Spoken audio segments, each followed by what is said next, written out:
Bonjour à tous. Aujourd'hui, nous allons parler d'une œuvre intitulée Le blé en herbe. Il s'agit d'un roman de Colette publié en 1923.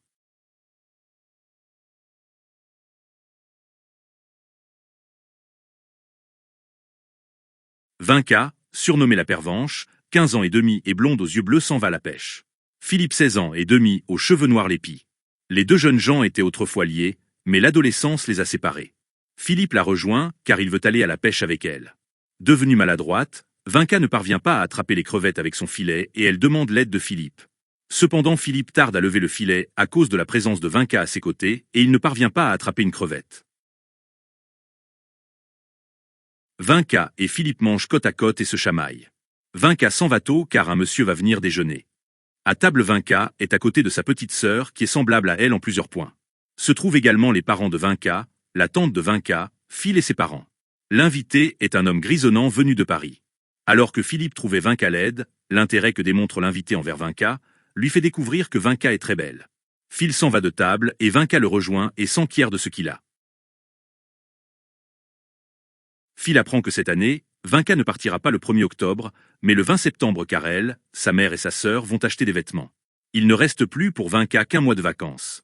Phil trouve qu'elle est mal peignée car ses cheveux encore trop courts ont du mal à rester dans les rubans. Vinca a conscience d'être mal coiffée. Elle dit que sa mère pense qu'elle peut devenir jolie, mais qu'il faut patienter.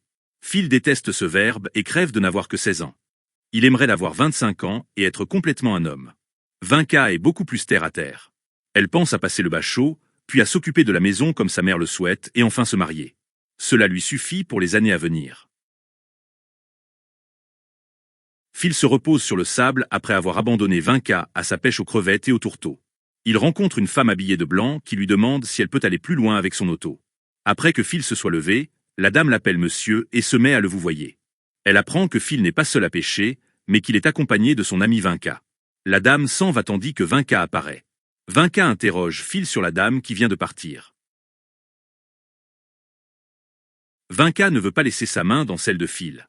C'est la grande marée d'eau et il pleut dehors. Phil sort pour ranger la terrasse. Il pense au fait qu'il ne reste plus que 3 semaines, après quoi ils seront séparés. Vinca le regarde à travers la vitre. Après une éclaircie, Phil invite Vinca à venir le rejoindre. Il parvient à lui faire le trajet jusqu'à un endroit surnommé le Nez. Après le déjeuner, Vinca a pleuré. Elle a dit à Phil qu'elle l'aimait et qu'elle ne voulait plus le quitter. Phil lui demande si elle viendra jouer au tennis demain chez les Jalons. Vinca ne veut pas, mais Phil la pousse à accepter. Phil pense au peu de temps qui lui reste à partager avec Vinca. De retour à Paris, il ne la reverra que le dimanche. Vinca glisse de son épaule sur la pente du plateau de rocher. Phil prend cet acte comme une volonté de nuire à ses jours. Il la retient et la réveille. Vinca lui reproche de ne pas l'aimer assez. L'automne commence à arriver. Des vacanciers partent, ce qui fait que Phil et Vinca restent seuls sur la côte avec des parents qui les voient à peine. Un matin, Phil et Vinca décident de déjeuner à l'extérieur. Ils emmènent avec eux la petite sœur de Vinca nommée Lisette. Ils s'installent tous les 3 sur une crique et se mettent à déjeuner. Tandis que Vinca est occupé, il sait qu'elle le regarde et en ressent du plaisir. Il se sait beau à ce moment. Il fait la sieste. Il se sent comblé puisqu'il possède une femme. Il imagine que Lisette est leur enfant. Marthe se plaint du fait que les jours raccourcissent. Son beau-frère lui fait remarquer qu'elle dit cela tous les ans et qu'elle ne changera rien au solstice. Sont présents Marthe qui est la sœur de Madame Ferret, Monsieur et Madame Ferret qui sont les parents de Vinca, Auguste Audebert qui est le père de Philippe, Phil et Vinca. Lorsque Monsieur Audebert demande à Madame Ferret quelle pâture elle va donner à sa fille, Madame Ferret compte bien l'occuper aux mêmes activités qu'elle puis de la marier. Marthe parle du fait que Vinca n'a plus de fond à sa culotte de pêche. Monsieur Ferret lui reproche de parler de culotte devant un jeune homme. Les adultes parlent de la lune qui est visible sur le groin et qui est maintenant verte. Après que les adultes aient parlé de la situation d'il y a 15 ans, Phil se force à repenser, bien qu'il n'en ait aucun souvenir, à ce qu'il faisait avec Vinca lorsqu'ils étaient de jeunes enfants. Tandis que Vinca est en train de s'occuper d'une barboteuse, Phil dessine une turbine. Monsieur Audebert prédestine son fils à être ingénieur. Quand il montre son dessin à Vinca, Phil a ajouté un œil bleu à la turbine. Les deux jeunes gens relèguent à l'arrière-plan les adultes qui ne sont que des ombres. Lorsque quelqu'un parle d'unir Phil et Vinca, les autres se mettent à rire. Les deux adolescents se connaissent trop bien pour se marier. Philippe pense que des fiançailles ne serviraient à rien puisqu'ils s'appartiennent déjà l'un l'autre. Phil pense que son père n'a jamais aimé. Vinca pense que jeune fille, sa mère a peut-être souffert d'amour. Phil est de retour de Saint-Malo, où il a dû porter une dépêche. À cause de la chaleur, il jette son vélo et s'allonge dans l'herbe à côté d'une propriété nommée Kerana. Il se dit qu'il aurait dû emmener 20K avec lui. La dame en blanc vient lui parler en lui proposant un verre d'orangeade. La dame lui demande pourquoi il porte si peu de vêtements. Phil le lui explique. La dame l'invite à venir dans sa propriété. Elle dit s'appeler Madame Dalleray. Bien que Phil pense à s'enfuir, il suit tout de même Madame Dalleray. On sert à Phil une orangeade. Madame Dalleray apprend que les parents de Phil viennent sur la côte tous les ans, alors qu'elle ne connaissait pas cet endroit jusque-là. Elle remarque que Phil est peu bavard et elle décide elle aussi de se taire. Phil s'en va de lui-même. Il rencontre peu après 20K qui lui demande qu'est-ce qu'il a fait si longtemps. Phil goûte longtemps après le goût de l'orangeade de Madame Dalleray. Il cache à 20K sa visite. La vie de Phil appartient toujours à 20K, mais sa visite à Kerana a laissé une empreinte sur lui. Phil pense qu'il a une dette envers Madame Dalleray et il souhaite lui offrir des fleurs. Il pense à déposer à la grille des chardons bleus. Il profite du fait que 20K soit un peu malade pour cueillir les chardons, se rendre à Kerana et balancer ses chardons au-dessus du mur. Madame Dalleray se plaint car elle a reçu les chardons sur sa joue. Phil lui fait remarquer que lui aussi saigne. Madame Dalleray l'invite une nouvelle fois à venir chez elle. Elle apprend que Phil a cueilli les chardons pour lui faire plaisir. Madame Dalleray lui conseille de partir, mais de revenir plus tard pour une autre raison. Elle dit n'aimer que les mendiants et les affamés.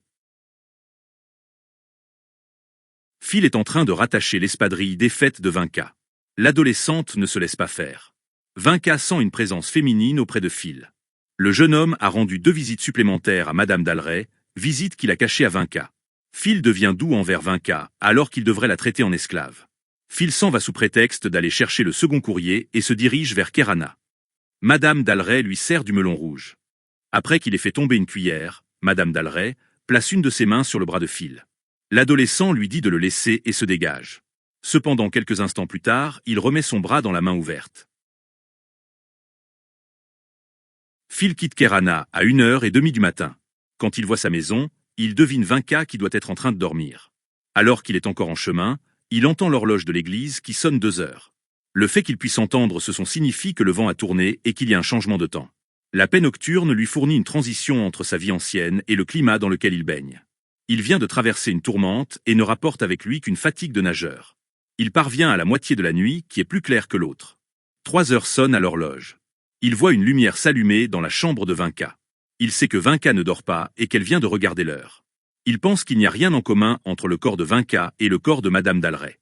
Alors qu'il y a peu Phil attendait que 20K lui appartienne, son corps a suivi un enseignement qui lui laisse le goût de défaite. Quand l'aube vient, Phil monte dans sa chambre. Dans un miroir, il constate que son visage a changé. Au moment où Phil s'endort, les chardonnerets réclament leurs graines. 20K et les ombres familières s'interrogent sur ce qu'a Phil.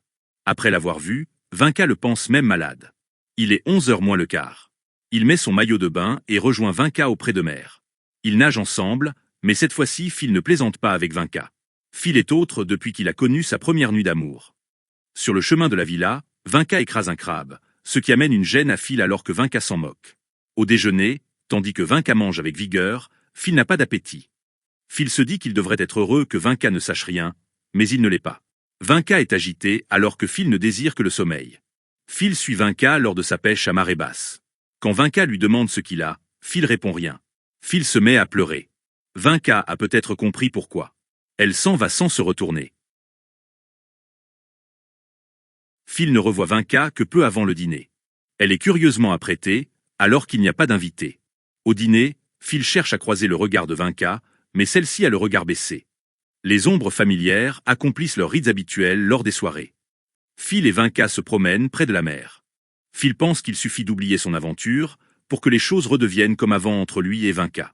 Phil tente d'expliquer ses pleurs de tout à l'heure par le fait que 20K tourmentait un congre. 20K dit l'aimer toujours et lui pardonner d'avoir été une petite fille tout à l'heure, mais elle dit aussi que ça n'y changera rien. Demain, ils seront de nouveau eux-mêmes pour toujours.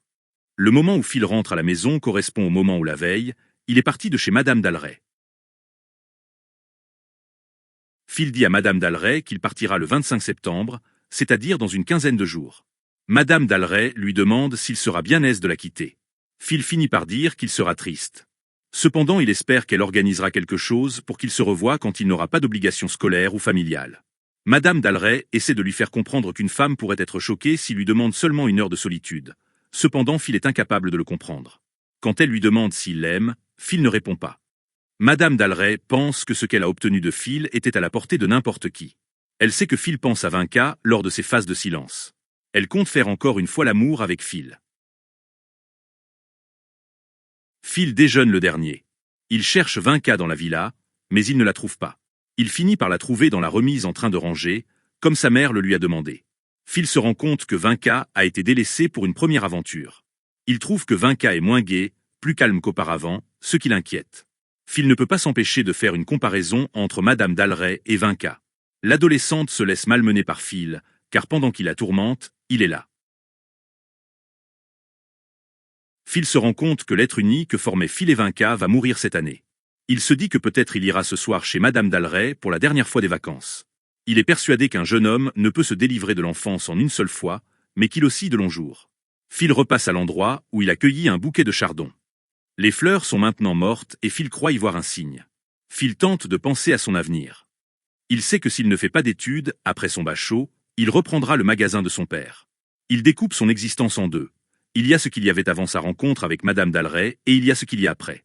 Madame Dalray lui a pris le cours du temps. Quelqu'un apprend à Phil que Madame Dalray a dû partir aujourd'hui dans son auto. Même s'il essaie de faire comme si la nouvelle ne le touchait pas, il ressent tout de même un mal. Il est en fureur lorsque son père passe près de lui. Il reprend aussitôt son masque de petit garçon. Quand le père demande à son fils où est Vinca, Phil répond qu'il ne le sait pas. Le père enjoint Phil à profiter des 2 jours de vacances qui lui restent. Il lui avoue que lui et Ferret ont pour projet d'acheter la villa et de l'agrandir. À un moment, Phil n'écoute même plus son père. Le père envisage aussi bien un avenir dans lequel Phil épousera Vinca qu'un avenir où il ne l'épousera pas. Phil n'entend plus que par intermittence les mots prononcés par son père. Phil fait un malaise. Quand il se réveille, il est entouré des ombres familiales et de Vinca. Après avoir rassuré sa famille, il reste seul avec Vinca. Après avoir emmené Vinca dans un endroit tranquille, Phil apprend que le petit garçon qui est maintenant en haut de la falaise a informé Vinca la première du départ de la dame. Vinca se doutait de quelque chose et elle l'a appris il y a 3 ou 4 jours. Elle refuse que Phil lui fasse le récit de ses amours.